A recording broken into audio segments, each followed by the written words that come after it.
पहलगाम के अंदर आतंकियों ने जिस तरीके से हमारे देश के लोगों को धर्म पूछ पूछ कर निशाना बनाया और मौत के घाट उतारा, उसका बदला, जिस तरीके से हमारी माता और बहनों का सिंदूर उजाड़ा, उसका बदला ऑपरेशन सिंदूर के तहत भारत ने रात के 1:05 पर पाकिस्तान से ले लिया है।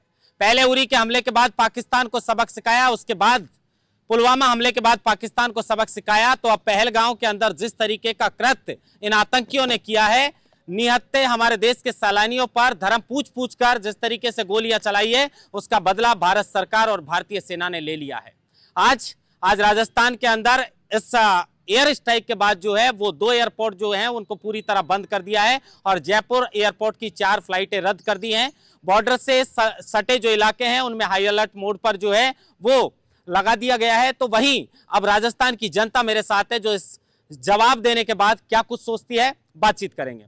सबसे पहले नौजवान से शुरुआत करता हूं।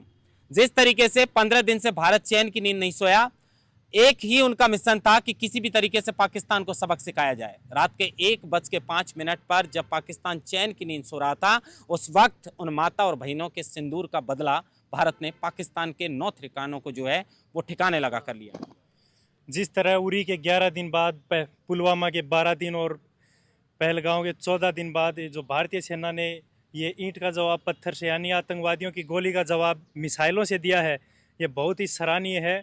और जिस तरह हमारी भारतीय सेना और जिस तरह हमारी सरकार ने निर्णय लिया है कि इसका नाम भी ऑपरेशन सिंदूर उन माताओं बहनों के लिए रखा गया है। और दूसरी चीज़, जिस तरह पाकिस्तान के अंदर भावलपुर तक जाकर 100 किलोमीटर अंदर तक पाकिस्तान में जो एयर स्ट्राइक की है, आतंकवादियों से मुकाबला किया है, उनको वहीं ढेर किया गया है। कम से कम 9 जगह पर पाकिस्तान के 35 से 100 किलोमीटर के अंदर घुसकर आतंकियों को मारा है। ये बहुत ही अच्छी खबर है, बहुत ही अच्छी सराहनीय न्यूज़ है।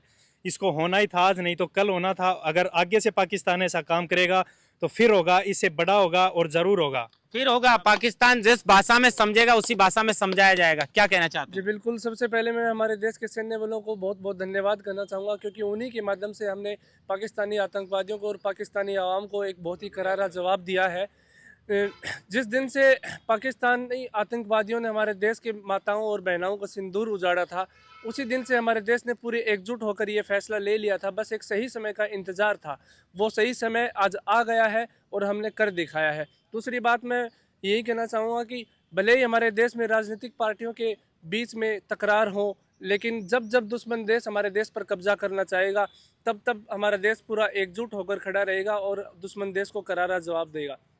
तीसरी बात मैं मेरे व्यक्तिगत राय के माध्यम से यही बताना चाहूँगा कि देश में जो हिंदू मुस्लिम की राजनीति चलती है, उसको हमको थोड़ा बंद करना होगा, क्योंकि उसके ज़रिए हमारे देश की आंतरिक जो शांति है वो ख़राब होती है और कहीं ना कहीं आतंकवाद को भी इससे बढ़ावा मिलता है। क्योंकि आतंकवादी जानते हैं कि हम कहाँ खोखले हैं, हमारे धार्मिक संबंध हमारे देश में कितने कमज़ोर हैं, इसलिए आतंकवाद को थोड़ा बढ़ावा मिलता है।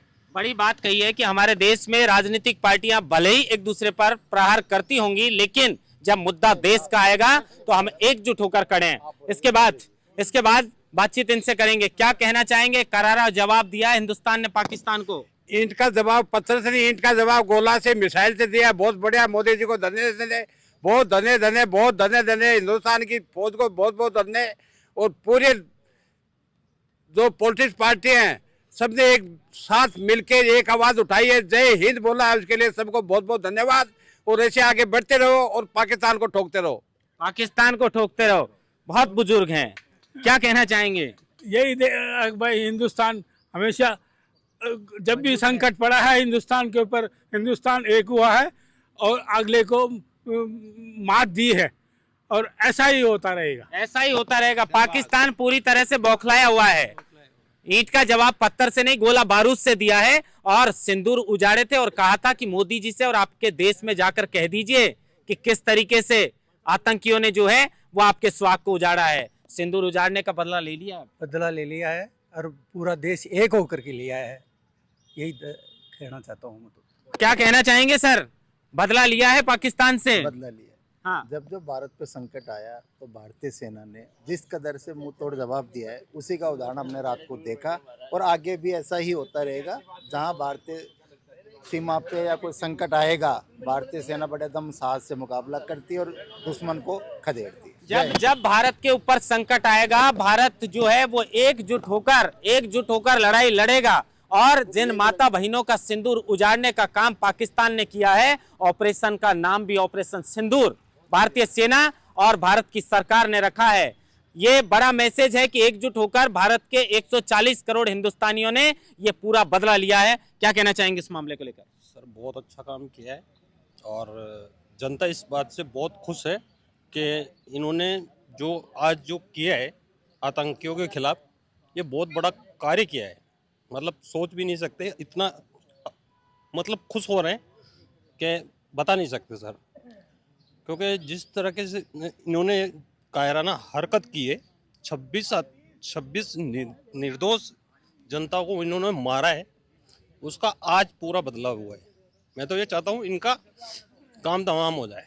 इनका काम तमाम होना चाहिए। देखिए, भारत की जनता यही कहती हुई नजर आ रही है कि जिस तरीके से हमारे सैलानियों पर इन्होंने धर्म पूछ कर और उन पर गोलियां बरसाई थी, और उस 22 अप्रैल वाली घटना का बदला हिंदुस्तान ने पाकिस्तान से ले लिया है। पाकिस्तान इस घटना के बाद, इस एयर स्ट्राइक के बाद जो है पूरी तरीके से बौखलाया हुआ है। 15 दिन हो गए भारत को। भारत जो है वो चैन की नींद नहीं सो रहा था। मिशन उनके दिमाग में एक ही चल रहा था कि पाकिस्तान से बदला लेना चाहिए। 9 ठिकानों को नस्तनाबूद कर दिया है और अब पाकिस्तान को समझ में आ गया, और पाकिस्तान की सेना और सरकार को भी ये समझ में आ गया कि इस तरीके से अगर आप हिंदुस्तान के लोगों को निशाना बनाएंगे तो इसका जवाब उरी के बाद दिया, इसका जवाब पुलवामा के बाद दिया, और अब जिस तरीके से पहलगांव के बाद ये जवाब दिया है, अब इससे पाकिस्तान पूरी तरीके से बौखलाया हुआ है। और कहीं ना कहीं जिन्होंने अपनी इस पूरी घटना के अंदर जान गंवाई थी, आज उनको जो सच्ची श्रद्धांजलि है वो भारत के फौजियों के द्वारा, भारत की सेना के द्वारा और भारत की सरकार के द्वारा इस एयर स्ट्राइक के बाद दी गई है। महेंद्र भास्कर, लोकमत हिंदी, जयपुर।